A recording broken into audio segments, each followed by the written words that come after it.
Hello and welcome back to my channel. I had a bit of an oops moment this week.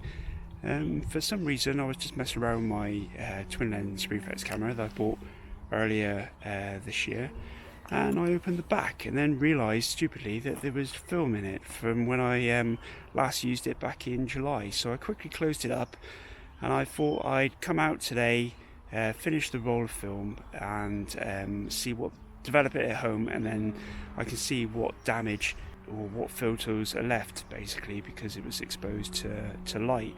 I've done this before with a 35mm film camera, but that's a little bit different because when you open up the back you can actually see the film inside, whereas when I opened up the Yashica you could see the kind of the backing paper on the back of the 120 film. So I'm hoping that that's provided some protection against my stupidity. This is my first composition that I tried out today. It's featured in a number of my videos now, but I just love something about the trees and then the doorway behind it. So I'll be certainly interested when I develop the film to see whether anything materialises.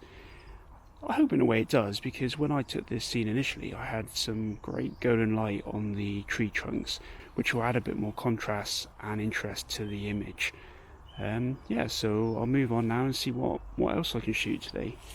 But I do keep on coming back to this building. It's a great building. I'll just run you through it, around it. It's like an old mausoleum in the local cemetery, and it's a Gothic architecture, and it's been left a little bit to rack and ruin, but it still looks really nice from a photography point of view. Yeah, so another good reason for this video today is I wanted to give this light meter a go. I was basically given it a few months ago and I haven't actually got round to using it in anger yet. But you can basically take a reading by pressing the button on the side, move the dial around so that the indicator is in the 0 position, and then from that you can take all the readings that you need. So depending on what aperture or shutter speed you want to shoot, you can look on the meter and it'll tell you even when the reading has kind of gone off.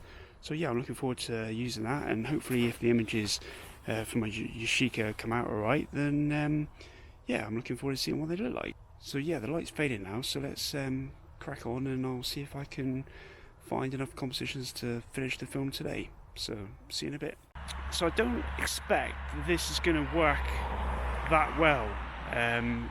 Basically, when I open the back of the camera up, the shutter on the camera reset itself back to S. So normally when you load a new film in, it starts off at S and then you keep winding the camera until it gets to 1 and it's locked in position, and then you cock the shutter and then you're ready to start shooting. So of course, because I was already in the middle of the film, I didn't need to wind it on to get to that position 1. So I suspect it's wound the film on quite a long way, so I've missed quite a few exposures on this roll of film. So even though I thought I would have another 6 shots, I'm probably only going to have a few. So yeah, I'm not holding out much hope for the success of this film, but I'll carry on and keep shooting until I feel like the roll's finished. So see you in a bit.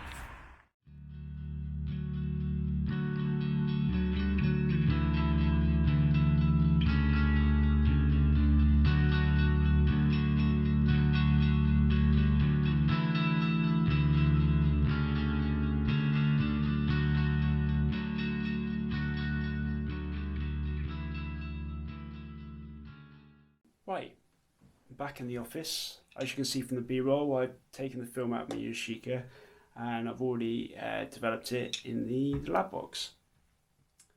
So as you can probably see from this footage now, there's some good and bad results. The first few images that I took before I opened the back of the camera have turned out well. There's a couple there which I like, and then of course a couple where you can start to see the effects of the lights which penetrated the film when I stupidly opened the back. And then you can see quite clearly there's a couple gaps where I mentioned in the film that this was because when I opened the back, the camera counter on the left hand side, reset it to the start position. So then of course when I took the picture in the cemetery, you know, with the V-shaped trees, when I then wound on the camera to the next exposure, it thought it was starting off again, so it had to get to 1, and that's why I probably lost 2 to 3 frames of the film. And then I took another poor frame where it was correctly exposed, but for whatever reason I didn't hold the camera still enough, and basically it's a bit blurry. I then managed to take a fairly decent shot, which I'm pleased about, before proceeding to take 2 more images that didn't work out so well. So I'll just quickly run through the images, and you'll be able to see the exposures before I open the back, and I'll talk about the issues that this seems to have caused, and then I will talk about the images that I took in this bit of filming, and yeah, just go through the results quickly, and you'll see the good and the bad news that I just talked about. I'll just show you the negatives first, and then I'll show you what I've done with them. So the roll of film was Ilford Delta 400 Professional, and this was the first negative, and even though the bottom is chopped off a little bit, which seems to be an inherent problem with developing in the lab box when I'm using 120 film. I think it's because you have to have a little bit of the film poking out in order to clip the reel onto the film in the lab box. So I'm trying a couple of things at the moment just to see whether I can mitigate that. So yeah, so this was the first image I took, and other than the issue at the bottom, can't see any evidence of any problems caused by the light leak later on in the roll of film.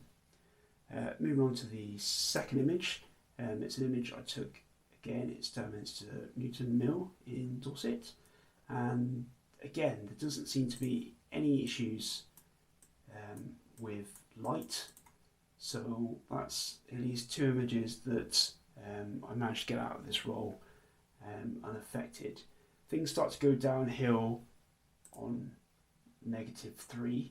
It was a poor composition anyway, because these first few images were before I started using the Gaussian light meter, so I was relying on an app on my phone, and where I took this was in quite dense woodland, and so it was quite dark, and as a result the image didn't really work.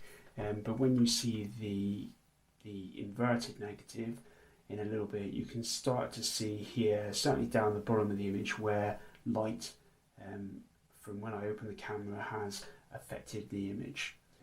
And then as I move on to image -4, you can really start to see the damage that excess light has caused in this region at the top of the film.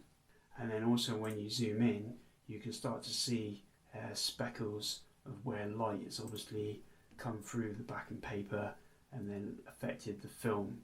So again, it's when I show you the inverted negative, you'll really can see that a bit better. So the next image is the one I took earlier through the trees, and again you can see here the light has affected the top corners, and I'm not sure it's got the same level of speckling, but it's still quite badly affected with light, and the final image I had to crop quite heavily to try and get rid of that effect. So then this is the next image that I took, and so obviously now I'd rolled the film on a little bit so that it wasn't quite as damaged in this part of the roll than earlier on, but you can still see the speckled kind of light damage on this negative, and you can probably tell here, but also when I show you the final negative in a minute, you'll see that it's out of focus quite a bit. Yeah, so not my best image, and I suspect that for whatever reason I didn't hold the camera as still as I probably should have done, or I didn't focus correctly. So this negative is the last negative that came out alright really. I think the light was starting to fade quite badly at this point, and yeah, the negative doesn't show any effects of light damage. There's a little bit, but it's less noticeable in this negative. And then finally, the light had gone at this point, and there was 2 images which I took of the same just to finish the roll, and they just didn't work. So I didn't bother doing anything with these. It was a failed experiment. So that's the negatives. So let's switch and have a look at what they come out like when I've processed them. So this was obviously the one of the grand house. So despite this at the bottom, I'm really pleased with how this image came out. There's so much detail in the house showing through on the tiles and the trees, and yeah, I'm really happy with this image, and the shadow as well. I just think this really gives me hope that I can produce some great images with this camera. So this is the second image. Like I said, it's stir, and again, it hasn't suffered from any ill light effects that I could see. And even though it's composed and exposed quite well, it's not my favourite image that I've taken of the mill. But I'm still in the kind of the testing phase of this camera and just seeing what it can do. So then we move on to this image, which I absolutely hate. It just didn't work at all. And you can see, like I said, the bottom of the image started to be affected by light leak from when I opened up the camera. And then that is more evident on this frame. This is probably the worst affected frame of the roll really. So yeah, you can see where the light has damaged the top fifth of the portion, and then what looks like rain coming down across the entire frame, which is a shame because I really like this composition, but that will teach me to open the back of a camera when there's film inside. And then as you can see here, I had to heavily crop this image to try and limit the damage that the light had done, and I'm not that pleased with this image. Funny enough, I took a similar scene in the Holga of all cameras, and it's probably my favourite image of this scene so far. I've been back and I've taken it with my digital cameras as well, but they just don't conjure up the same kind of atmosphere that the Holga has managed to get out of this scene. Yeah, so yeah, it's still a work in progress, that composition. And then we move on to the one of this other building in the cemetery, and you can see quite eminently the damage that the lights caused coming through the entire frame. So I hadn't even bothered correcting any of the other kind of marks, because this image is so out of focus. I'm just probably going to delete it straight after this film. And then moving on to the last image from this roll of film that is salvageable, and you can see that even though there is some effects where the light has come through, it's hardly noticeable, and the main subject is quite clear, and again the detail into that I managed to achieve on this film is absolutely great. So top tip when I next take the Yashica out is just to check the counter, and if it's reading anything other than S, then I know that there's still film inside. So that's definitely how I'm going to make sure this mistake doesn't happen again in the future. So yeah, so this is my second roll of film in the Yashica, and I'm still learning all the time about how to get the best out of this camera. And now with the light meter that I've got, I've also shot a couple more films with the Yashica last year before we went into another lockdown, and they'll be coming out in the next few weeks, and I'm really pleased with some of the images that I've been able to capture with this combination. And there's probably an image in the second video which is probably one of my favourite that I've taken this year.